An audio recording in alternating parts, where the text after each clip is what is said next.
All right, good morning, everyone. Hope, hopefully your day is going well so far. So I know that you hear that I work a lot with children and adolescents, but the truth is, when you're working with children and adolescents, you're not just working with children and adolescents, you're working with their family members, their guardians, whatever support systems are in place. So today's presentation, while it is for the benefit of the children, it is targeted to everyone. All right?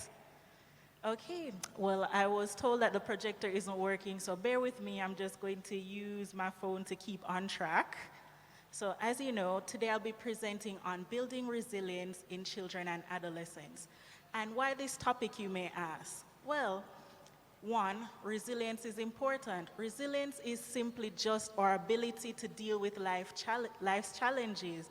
Um, Anything that arises in our lives, as we know, going through day-to-day life is just a stress on its own. So you have the stress of children for going to school, although as adults we may lose sight of the fact of how stressful school might have been with work stress, bill stress, family life stress. School was very stressful for you at that point. You were worried about doing well in your exams. You were worried about so many things. You were worried if you get a bad grade, you're going to get beaten when you go home.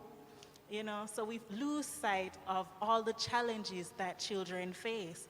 So talking about resilience in children, it's important because we want them to be able to bounce back from a bad grade, from, I think a common thing that I hear with the children I work with is my friend won't play with me or my friend not talking to me. So dealing with ruptures in their friendships, dealing with, conflicts in their friend group, that's a big challenge for them. So helping your child to be resilient will help them to bounce back from what seem like little challenges to you, but this is their start in life to being able to work on much bigger challenges. So I haven't been a child for a while, so I want a child. I'm looking around. You're volunteering? All right, so can you catch this for me? What was that? Ooh. Here you go. It's running away. This is my challenge for today. So, it's Kyra, right? What was a challenge that you faced this week? Was something that was very hard at school, home, anywhere? Somebody told me that because I'm a person that gets good grades, I shouldn't be in the bright class. I shouldn't. Yeah. Well, all right, I can understand how stressful that might be. So, you are somebody who is working very hard, and then somebody says something unkind to you, and that would have been something that was really hard for you to hear. But what if I tell you that you belong in the bright class, or else you wouldn't be there, right? I mean, everybody gets bad grades once in a while, but it's how you bounce back from it. So, what happens when something like this happens? Did you tell mommy or daddy? Yes. I told. What did mommy or daddy tell you? They told me that I should just ignore them and keep on getting good grades.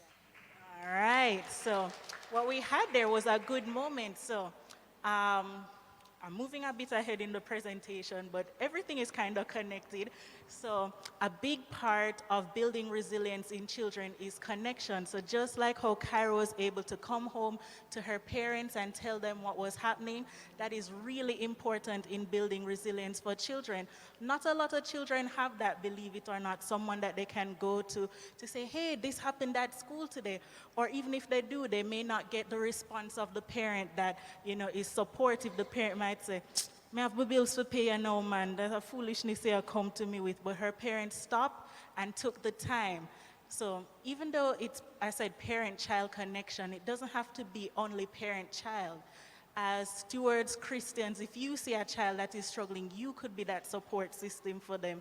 You could be someone that they have a connection with, because essentially all children need is one safe person, one safe space that they can come to with their problems, to connect, have somebody. So I don't know how many of you would have been growing up, you've been around your parents' friends, um, your your classmates or schoolmates' friends. Sometimes those parents provide the support for children, You may have, brought an extra snack, brought an extra juice. You don't know what you could have done in the life of that child. Taking 5 minutes to say, how was your day today? That is you building a connection with another child and providing them with the support and need for connection. So, as parents, I know maintaining connection gets harder and harder as our children get older. So I'm seeing a baby over there, and with babies, it's always easy because they're so dependent on you. You're able to laugh with them, cool with them, attend to their needs. In that, you're building a connection with them. But as they get older, especially when they get to the teen years, a lot of parents say, what do I do with my teen? I can't connect with them. I can't have a conversation with them. What is happening?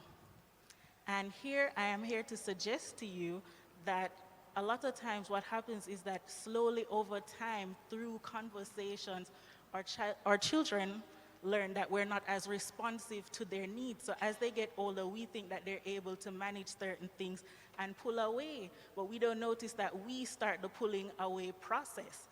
And so now when they're teenagers and they pull away from us, we're realizing we can't get through to them. So how do you now reconnect with a teen that may or may be drifting apart from you? It starts small. What is an interest of a teen that you have? Are there any parents here who have teenagers? No parents with teens? No guardians with teens? All right. So you have a teen. What is an interest of your teen? What is something they enjoy? Is it fashion? Is it hair? I see her hair looking fabulous. So she looks like somebody that's into hair care. Yes. She's into everything. Hair, nails, clothes, shoes. Proper hot one. Yep. What is a way that you think, based on knowing all of this about your teen, that you could connect with her? Well, we have conversations. The hair, we have a discussion of if she can wear the hair or not. Shoes, clothes, whatever her interest is, we have conversation. She will go on YouTube and she research. And we talk about it, what she like, what she don't like, what I will allow her to wear or not wear and why, and all of those things. So we have the conversation. I make sure she understands my point of view. I try to understand her point of view, and we find some common ground. All right. You know what I really love about that is that you weren't just telling her what to do, that there's a discussion so she could understand where you're coming from. So that brings me a bit ahead in my presentation to decision making. So a big part of resilience is decision making. So a lot of times parents want to just tell their kids, is my way or the highway? This is what we need to do. Here's why. I don't really have any time to explain to you why it is. It's just the way that it is. But I like that you took the time to say to her why you believe that this is not appropriate, because now you're helping her to understand, okay, so I like this hairstyle, it's cute, but it might not be appropriate for this situation. Of all these cute hairstyles, which one might be best? So, I have my nice big afro, by the end of the school day, it might be full of leaves and sticks, so it might not be best for school, but maybe like church or a few outings where you're not out for long, there's not likely to get any dust or sticks in there. It's not going to get tangled or ripped out. This is a good place that you can experiment, right? Our school has rules about the guidelines for your hair, dress. We have to follow them or else there are consequences. So this is how we look at decision making in older children, but in younger children, they do actually need to start making decisions from as early as possible. So a lot of times we rob our children of the opportunity to make decisions by deciding on things for them. So it could be as simple as we're going out, you lay out 2 outfits, you give them the choice. Do you want the pink dress or the blue dress? I mean, either way, say it's going to be a dress, but the power or the control that that child feels from making such a small decision about their life, you don't have any idea what that does for them. In fact, in my own practice, I try to give children decision as much as possible. It might not seem like a lot, so in sessions, they're allowed 15 minutes of free play. That's them doing whatever they want, any activity they want, and I have to follow along. Many of them enjoy this, but the choice is they get to do this at the beginning of the session or the end of the session. Those who have been with me long enough know if they choose to delay gratification, they probably end up getting about 20 minutes instead of 15. That's me kind of programming them to do things that I want them to do, but secretly. So those who start off first, usually when they say they get the 15 minutes, when 15 minutes is up, they go, oh man, but I'm not finished yet. But that's what we agreed to. So this is a consequence of this decision that you made to do something earlier. So I'm building resilience in them. I'm helping them to understand, yes, you feel disappointed now, but this was the choice that you made. So we have to follow through and keep up with our end of the deal. All right? And we can simply do that in our day-to-day lives with our kids. There's so many opportunities for them to make decisions and to learn from the process. But we kind of, in the busyness of life, rush through and rob them of these opportunities. All right? So let me skip back, because we missed a few, because there's 7 C's that I want to go through that kind of help parents with knowing what to do to build resilience in their children. So we've already done 1, connection. We did control in the form of decision making. So you're giving them the ability to have control over some aspects of their life. And the amount of control they get is in relation to their developmental age, the amount of support that they need. Because despite their age, some children may need more support than others due to learning or other developmental challenges. All right, so the next one is competence. So competence also comes through small decision making. So by allowing the child to do certain things, make mistakes, you allow them to build their competence. A lot of times it's hard for us to sit and watch our children struggling. Our first instinct as parent is to jump in and assist them, right? It's very hard to watch them struggle. I'm looking over here and I feel like, is Ketoro?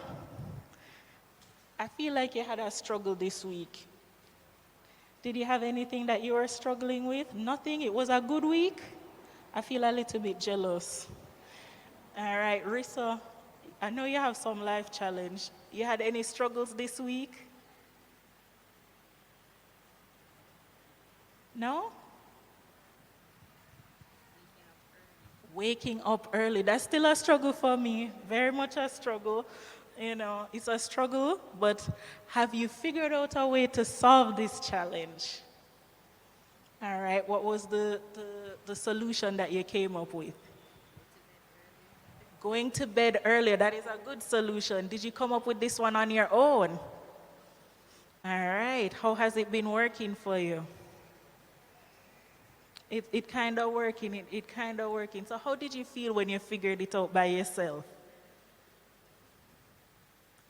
You never feel good, say, yeah man, must solve a problem. You didn't feel 1 ounce of pride in yourself? Not one? I don't believe that, because whenever I solve something, I feel good. Even if it's the smallest thing, I'm running around telling everybody how I fix this. Because the other day, I fixed my computer by turning it on and turning it off, and IT couldn't tell me that I wasn't a big technician. All right. Did you have any challenges at school this week? Or at home? Exams. All right. So exams are a big challenge. So how did you manage that? I think I did good. All right. So what did you do to help you manage the stress of exams? Well, I studied and calmed down myself and focused on doing schoolworks and getting good grades. All right. That sounds really good, Angie. All right. So did you get help with anyone in solving this problem? You did it all on your own. You came up with your study plan. You studied by yourself. You did everything yourself? All right. How did you feel doing all of that? Good. All right, what was the best part of all of that? When you realize that, boy, you managed the exam and you feel good about the exam, you think you passed, what was the best part for you? You can't tell? Was it like a feeling that you achieved something, you did something, you complete something? The stress of it is gone. Because you told me you did a lot of things there, you know. You studied, you calmed down yourself so you weren't feeling so stressed, right? So you did a lot of things there. So that brings me to one of my other 7 C's, which is coping. A lot of times, like exam stress, there are so many other stresses that happen to students in terms of ruptures with friendships, you know, difficulty with a teacher relating to persons within their lives. And sometimes they just don't know how to cope. You might find a child acting out in terms of getting angry, getting upset, fighting. You might find some withdraw or become isolated. So a big part of resilience is learning to cope. So how do we teach coping? So from the smallest of small ages, you want to teach them, one, to be able to identify the emotions that they're feeling. Because a lot of times when children are acting out, they're not really just angry. There are a lot of things happening that lead to that angry outburst that you're seeing. So they may be a little bit frustrated at school. I think one of my kids that struggles with anger, his biggest issue is he has a learning disability, but because the school wasn't aware of it, they keep pushing him to do more than he's able to do. So that leads to him having an anger outburst when he's frustrated and unable to manage the tasks that they have given to him. So what we have been working on for him is identifying when he's getting frustrated so that he can communicate that to his teacher, as well as mommy just sharing with the school his assessment report so that they can understand his needs and challenges and how to best support him. So as parents, a lot of times we have to also put the systems or infrastructure in place for our children to strive. We can't teach them skills, but then put them in an environment where they're not able to use these skills. Because imagine the power dynamics at school, a child saying to a teacher, "Miss, me can't bother do no more work." You know, the teacher is going to see that as the child being rude or unruly, and, you know, now this child has a bad reputation at school. But if a parent has informed the school that, hey, my child is struggling and he can't really manage to sit down for an hour, hour and a half, he needs breaks in between, you know, he has issues with writing, you may need to print tasks for him or give him extra time to write. So putting the systems in place that allows your child to use the tools that you then have provided them with is essential. So who has been keeping track? How many C's have we covered so far? 3. So we did connection. Well, no, we did more than 3. We did connection, competence, we did coping, and control. So that is about 4. One of the bigger ones for me is character. We're all here in church now. You've been sending your children to Sunday school. You've been teaching them the Word of God. So you've been kind of developing their moral compass, helping to build their value system. Character is really important in building resilience because when you think about it, whenever faced with hardships, more times than often, we're presented with an easy option. The easy option might be appealing, but might not be the best thing to do. It could be some illegal means. For example, you're having financial challenges. You might think, ooh, let me scam somebody or steal something. But a child who was brought up with good character or values would never think of that option. You know, even if somebody said, come on, no man, scamming easy, you can get away with it. Because of the character that you've instilled in your child, they wouldn't think to do that. That wouldn't be an option for them. They would start to think of other more legitimate options through which that they can get their financial needs met. All right?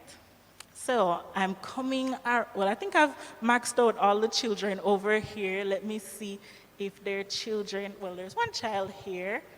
Ooh. What's your name?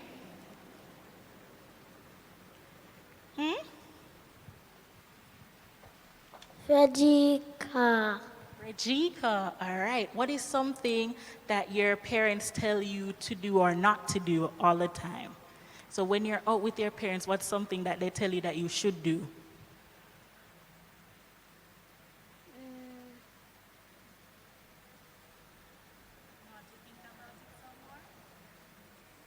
All right, let me look around, see if I see anybody else. I'm coming back to you now. Think about it.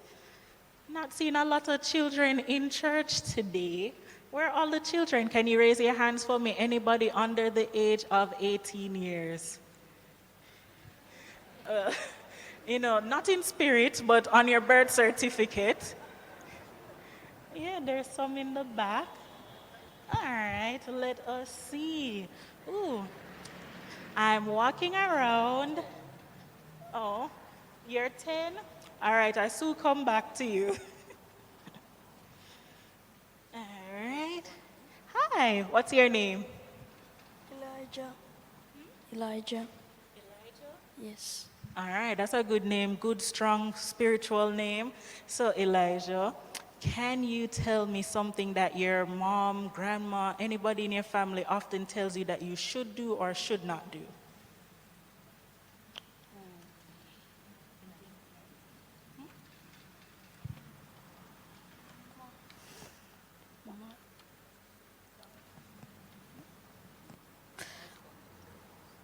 Do they tell you to be polite, kind?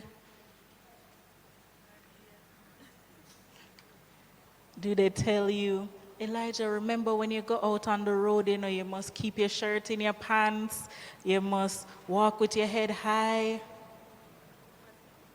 Or Elijah, no eating on the road? Yes. Yes. All right, which one?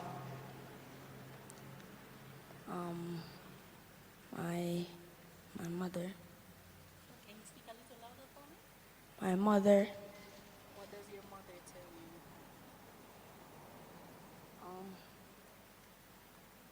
Don't eat in our room. Repeat that. Open your mouth loud. Like when you're at school. Behave yourself. All right, behave yourself. So what does behaving yourself mean? When she tells you that you know what mommy means, but I'm not sure what mommy means, what does she mean? I'm not stressing him. Him know what mommy mean. I'm not there. Is it that she wants you to not give any trouble, not pick any fights? What does that mean? Not talk in class? Not distract the other students? All of those things? All right, so what mommy is trying to teach you there, because she's building your character, she don't want you to distract the other children from their learning opportunities. And I really appreciate you thinking so thoroughly about that, Elijah. So, in our next C that we have is contribution. And Elijah's mother kind of covered that in a sense because she taught him to be conscientious of the other students in his class, in that he should think about how his actions would affect them. So if he distracts them, how does that impact his other classmates? And then now, our last two C's would be technically there's one C left, which is character. And I'm circling around, and I think I'm gonna head over to our friend with the good hair. So I'm giving you time to think about it in terms of what makes you feel confident. What are some things that make you feel good about yourself?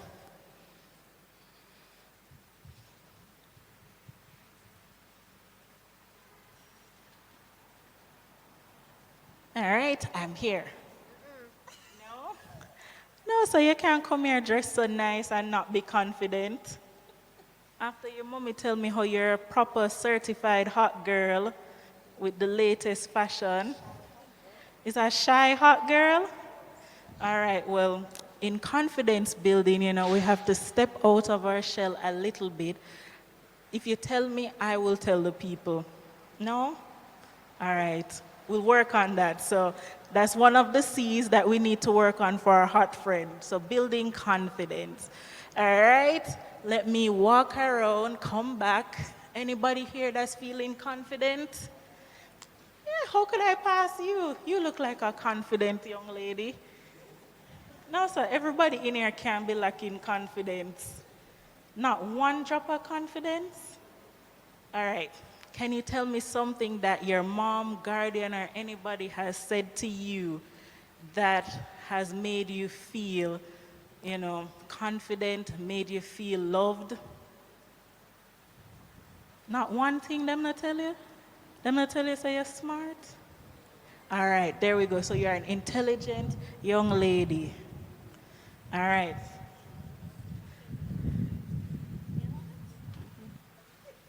Okay, so your mom tells you that you're beautiful and you're intelligent.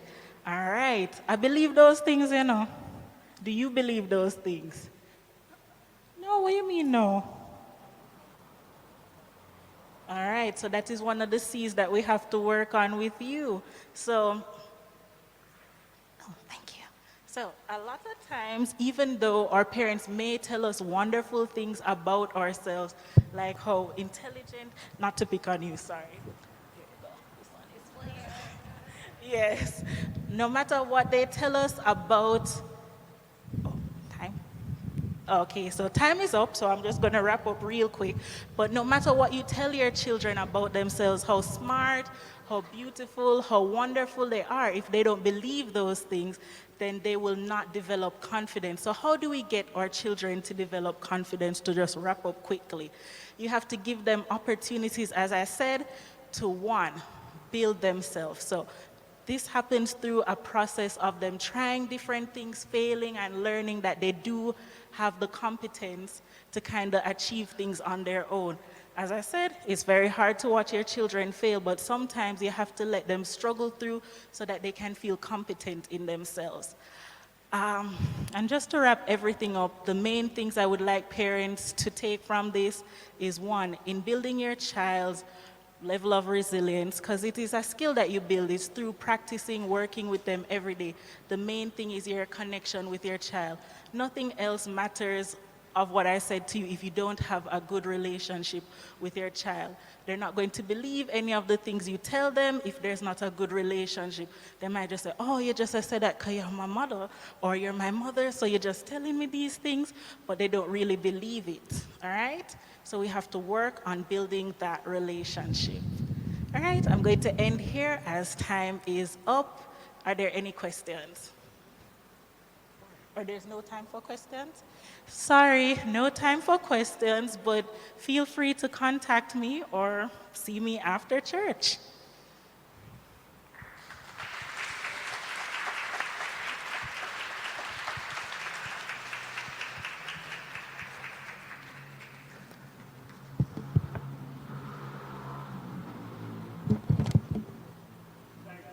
Thank you, Christina.